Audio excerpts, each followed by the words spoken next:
From the age of 5 to 51, I have endured physical, mental, spiritual, and emotional abuse. I am a survivor. I have many stories to share, but I've selected one, thank you, in particular to bring to you this evening.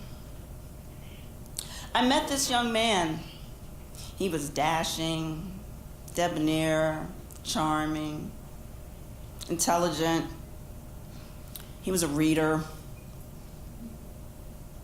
All the right things. Our paths kept crossing. Eventually, he invited me out on a date, and I accepted it. Thrilling. I was so excited. I had really met someone who was taken by me and would think enough of me to invite me on a date. He came over that night, and I explained, I just need a few more minutes. He looked at me, and his response was, after he gave me roses and a kiss on the cheek, "Is that the dress you're wearing tonight? You look too professional. We're going to Georgetown for dinner, and who knows where after. Don't you have anything sexier to wear?" I didn't know what to say. I had never encountered that before in my life, and I thought that my simple black dress with heels and stockings was very appropriate. I didn't change. At dinner, he even asked the waiter, "Do you like her dress?" The waiter didn't know what to say other than, "She's a very pretty lady." "But her dress," and the waiter said, "Not my call." The night went on, and I don't remember what happened after that. It was 25 years ago. So he got past my professionalism, and we continued to date and date and date. Eventually, I moved in with him. I gave up my freedom. I gave up my apartment. I moved into his apartment. Weeks after doing so, I started to see certain things, many things that I hadn't seen before. One of them was the sign of other women. The broken earring in the bathroom. A nail decal that wasn't mine. Long strands of hair where mine was short. Has someone been here? Oh, my cousin Sharon stopped by. Validated. That was really his cousin. Okay. Hope she had a nice visit. We continued the relationship living together. We even moved to his father's house to save money to buy our own home. Within 1 week of being there, I learned of dark and deep secrets. Incest, rape, beatings. His father hit on me. And I said to my boyfriend that it's time to go. Less than 3 months, we moved again. This time I said, I will select the place. I continued on in the relationship. However, once we moved to my place, as he called it, the flamboyancy increased. The cars, the money, the fashion, the outings, the trips. Money went in, went out, and money came in. I discovered he had a gambling problem. A huge gambling problem, totaling thousands of dollars every week. I continued on.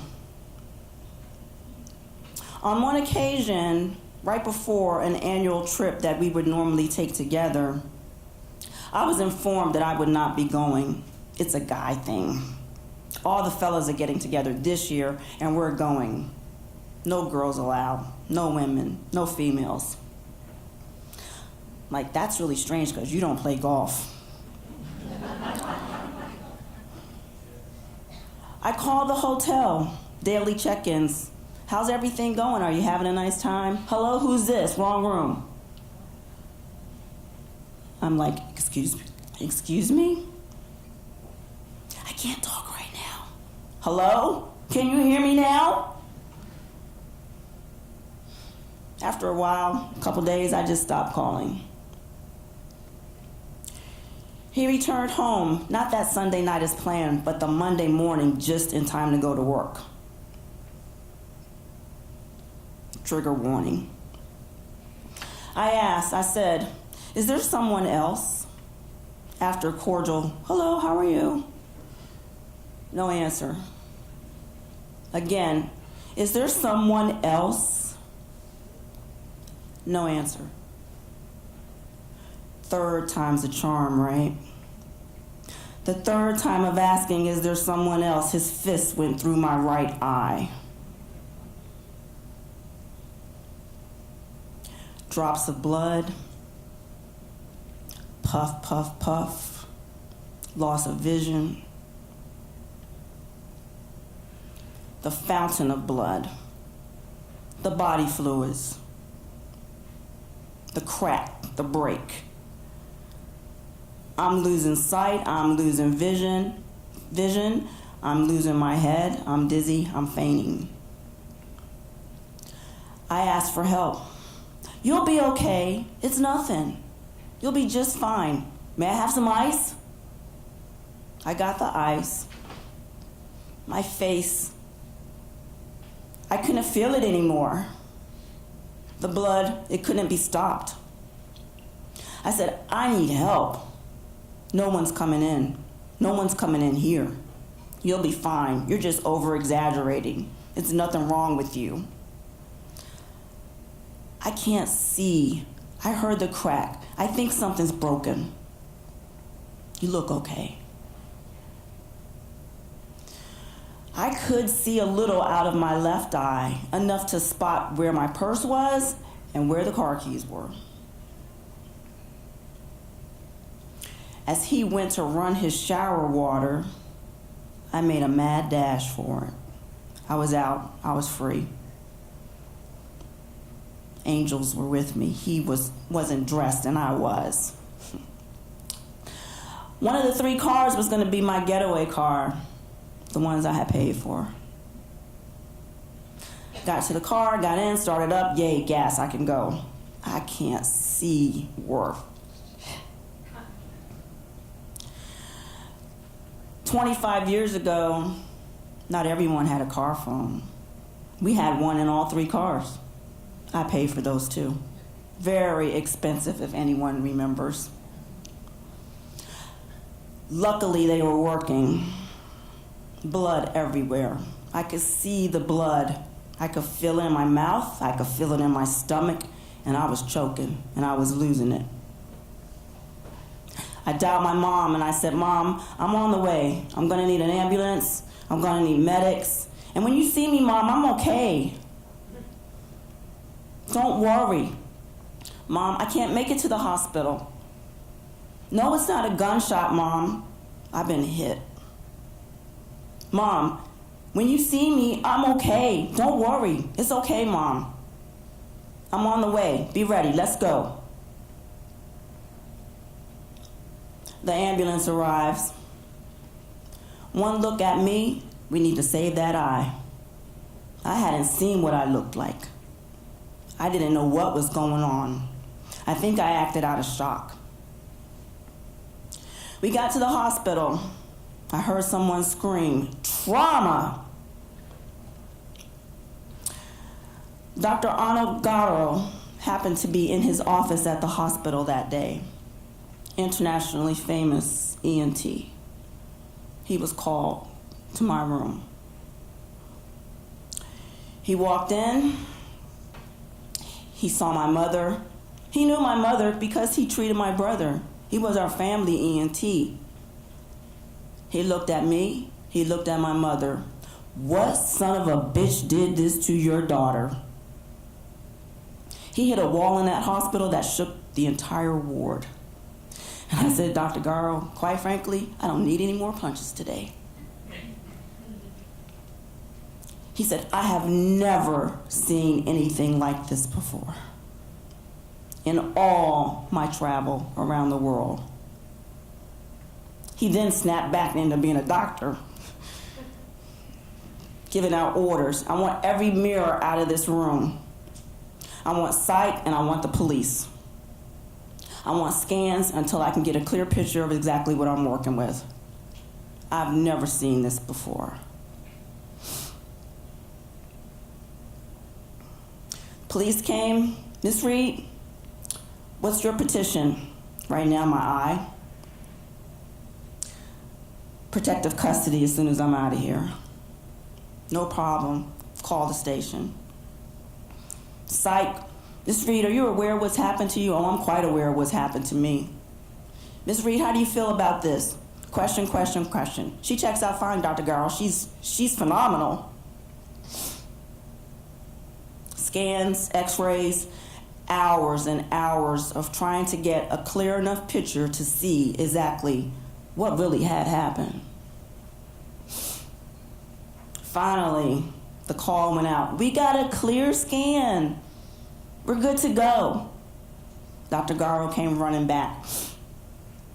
Well, Miss Reed, pretty lady, we got two options. Either I go in now or I go in later.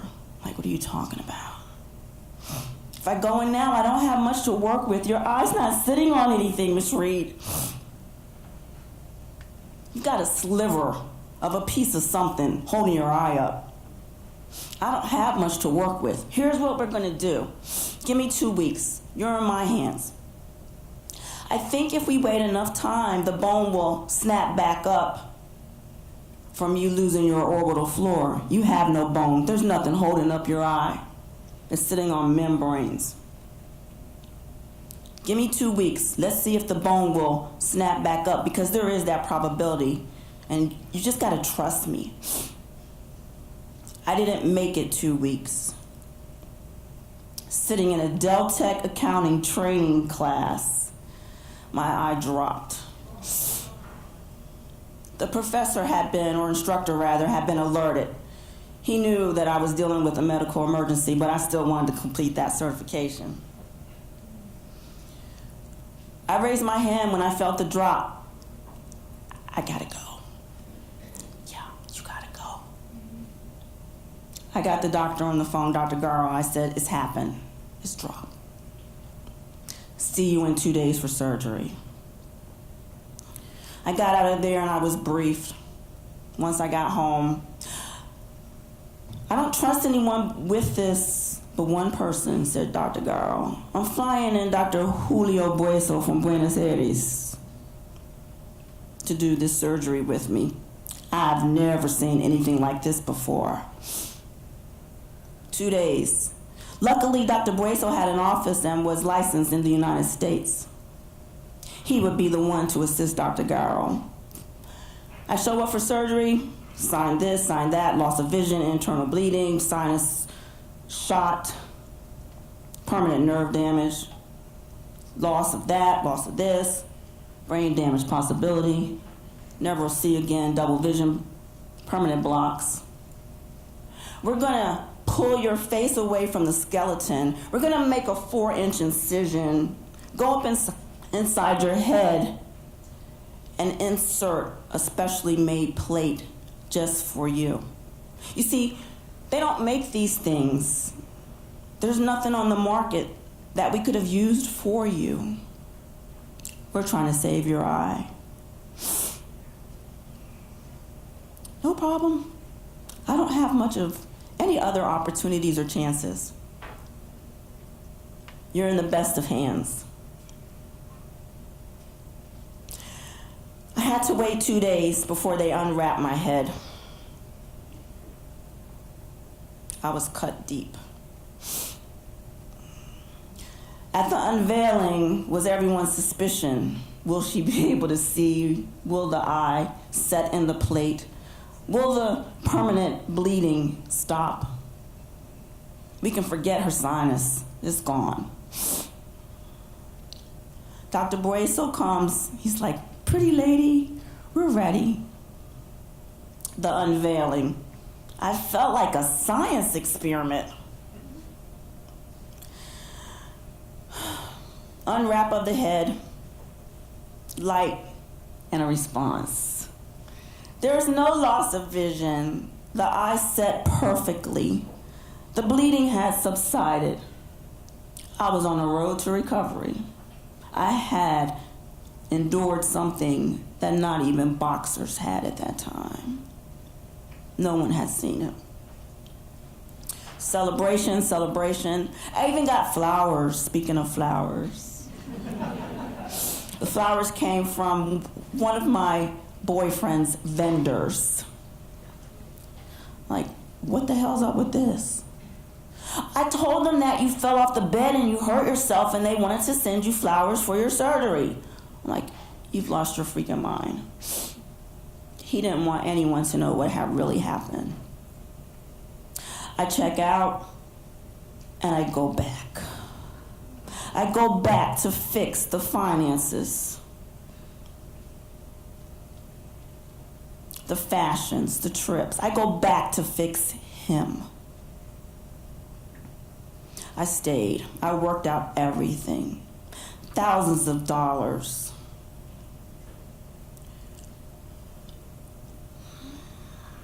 More red flags went up. I paid more attention this time. When that final red flag went up, I walked out with nothing. I walked out with the car keys and a purse. And I kept walking. And I kept going. I went to work for 3 days, wearing the same outfit but different ways. Although my family probably would have helped me get a few dresses, those pretty dresses, I didn't want them. I was fine. I wanted to make a statement. For 3 days. Everyone at work already knew what I was going through, and I had no shame. Finally, I was granted police protection. I went back, and I got everything that belonged to me while he was at work. He came home to nothing. I stayed away. I worked on me. And I survived. I have no loss of vision. I have my eye. I have no permanent internal bleeding. I suffer, but it's not like they said it would be. And if it weren't for falling and breaking my nose and getting 10 stitches a couple of weeks ago, I would show no signs of facial trauma. I took a fall. So I am a survivor.